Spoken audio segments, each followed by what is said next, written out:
Women save a raccoon's life. He keeps coming back to them after 3 years.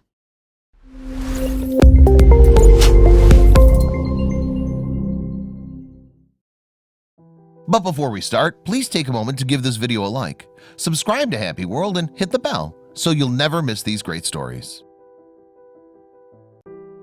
3 years ago, Nikki Robinson found a little raccoon by the road. She saved him, and after a bunch of attempts at taking him to wildlife centers and vets, Nikki was disappointed in the lack of help. However, her mother Linda has had experience raising raccoons, and after a little persuasion took the little critter in. They named him Little Hands and fell in love with the trash panda. Little Hands needed lots of love and support. Linda and Nikki fed him, raised him, and eventually let him go. To their surprise, Little Hands kept coming back, sometimes after a few days, sometimes after a few months. He'd come back and ask for snuggles, pets, foods, and just love. Neither Nikki nor Linda have ever experienced such a loving raccoon. Little Hands was originally found abandoned beside a road at about 4 weeks old. We rescued him from the traffic and tried to find a wildlife rehab that would take him, but everywhere was full and all they could offer was to take it to a vet to be euthanized or let nature take its course. Instead, he was given to my mom Linda, who's had some experience in raising a raccoon so that it could be released into the wild.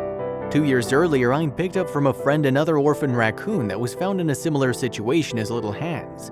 I've always wanted to work in wildlife rehabilitation, but I was working full-time. So I asked my mom to help with many of the daily feedings. She was hesitant at first, but then I told her it was really in lieu of any grandchildren I'd be giving her. Well, once the baby starts nursing from a bottle and looks her in the eye, she melts, and it instantly becomes Mama's coon. So Little Hands was fostered by Linda. He was released onto her large property and was allowed to come and go as he pleased. He was very fearful of any human or animal he didn't grow up with, but would come back to visit us most nights. Linda would leave food out for him every night and sit outside on the porch swing at night before bed waiting for his visit. He'd come less and less, and always at night as it got colder. Sometimes we wouldn't see him for a month, and then on a clear night he would show up and even let us approach him.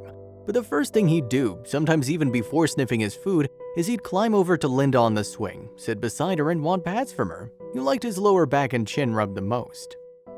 When we found Little Hands, he was dehydrated, hungry, very scared, but still very feisty. Little Hands stayed with us for about 2.5 months before he was fully released into the wild. Little Hands has always been a calmer, peaceful raccoon, very loving and compassionate even as he matured, but still wild enough he thrives on his own. We asked Nikki what their reaction was when Little Hands returned to them. Pure joy, and every time he came back it was a more and more joyous occasion, especially because he wanted our attention as well as our food, which was all that much more special. They tell us how many animals they've saved. I think our total now is over 15 raccoons over 5 years. I've also worked with several other animals, but none as close as the raccoons. My mom and I would like to open an official wildlife rehabilitation center in the future, and I'm working on getting more licenses and training for different species. But in the end, we take the raccoons because no one else will due to their abundance in nature already. Every animal deserves a chance, right? This has gone on for 3 years. All the other releases have gone wild. The ones that were released at Linda's house still come and eat at night, sometimes bring their babies too, but they're scared of us and won't approach us closely. Little Hands is just special and super adorable. Nikki guessed why Little Hands returned to them. I guess this was always his home. He knows he can come back for an easy meal, but some animals want more than a full stomach. Comfort and love. The best part of saving animals is watching them grow, learn, thrive, and mature. The hardest part, which is also one of the best parts, is release time. Usually by the time of release, they've already been mostly on their own, but still confined in an outdoor enclosure. When the time comes to do our soft release, we don't know if we may see them again.